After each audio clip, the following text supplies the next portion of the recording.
শহরের এক পাশে গাছতলা, আরেক পাশে পাঁচতলা, শহরের এক পাশে 5 স্টার 7 স্টার হোটেল, বৃত্ত, বৈভব, আনন্দ, উল্লাস, এন্টারটেইনমেন্টে মানুষ ফুর্তিতে মজে থাকবে, আর শহরের আরেক পাশে বস্তি, না খেয়ে মানুষ চিকিৎসার অভাবে ধুকে ধুকে মরবে। ইসলাম এটা চায় না। ইসলাম চায় সম্পদের তারল্য সবার হাতে পৌঁছে যায়। আল্লাহ বলেন সম্পদ যেন শুধু তোমাদের ধনীদের হাতে কুক্ষিগত না হয়, এজন্য আমি এই জাকাতের ব্যবস্থাপনা করেছি। ফলে সবার কাছে এই জাকাতের অর্থ কিন্তু পৌঁছে যাবে। জাকাত হচ্ছে one of the 5 pillars of Islam. ইসলামের 5টা ভিত্তির একটা, 3 নম্বর ভিত্তি। প্রথমে ঈমান, তারপরে সালাত, তারপরেই জাকাত। একটা তাঁবুর 5টা খুঁটি থাকে। এই তাঁবুর 5টা খুঁটিকে যদি ইসলামের 5টা পিলারের সাথে তুলনা করি, তাহলে মাঝখানের খুঁটিটার নাম জাকাত। মাঝখানের খুঁটি না থাকলে যেমনি তাঁবু উঁচু হয়ে দাঁড়াতে পারে না, তেমনি জাকাত ভিত্তিক অর্থ ব্যবস্থা না হলেও মুসলিম উম্মাহ মাথা উঁচু করে দাঁড়াতে পারে না। যেমন এখন আমাদের জাকাত ভিত্তিক অর্থ ব্যবস্থা নাই, ফলে গোটা বিশ্বে আমরা কিন্তু ওইরকম নেতৃত্ব স্থানীয় বা উন্নতির একেবারে শীর্ষস্থানে ওই পর্যায়ে কিন্তু আমরা যেতে পারি না, কারণ জাকাতের যে ডাইনামিজম এটাকে আমরা কাজে লাগাই।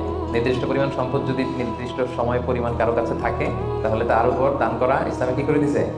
ফরজ। অন্য কোনো ধর্ম দানকে ফরজ করেনি, উৎসাহ দিয়েছে সব ধর্ম। কিন্তু ইসলাম এক্ষেত্রে ইউনিক। ধনীদের সম্পদে গরিবদের অধিকার আছে, এবং ইসলাম বলে আপনি দান করে জাকাত দিয়ে মোটেও যাকে দিলেন তার প্রতি করুণা করেননি। এটা তাদের প্রতি কিন্তু দয়া না। আমি আজকে যাকে জাকাত দিলাম আমি মোটেও দয়া করিনি, করুণাও করিনি, অনুকম্পাও না, বরং এটা তার হক, এটা অধিকার, এটা কোনো রকম দয়া বা অনুকম্পা নয়। কারণ ইসলাম চায় একটা সুন্দর মানবিক সমাজ ব্যবস্থা গড়ে তুলতে। এই জাকাত কিন্তু যাদের উপর ফরজ হয়েছে এটা আপনাকে আদায় করতেই হবে, এখানে কোনো ছাড় নেই। এবং এটা গরিবদের অধিকার, এটা সোশ্যাল সিকিউরিটি নেট, যাতে সকলের কাছে অর্থের তারল্য পৌঁছে যায়। এজন্য আল্লাহ তাআলা জাকাতকে ফরজ করেছেন।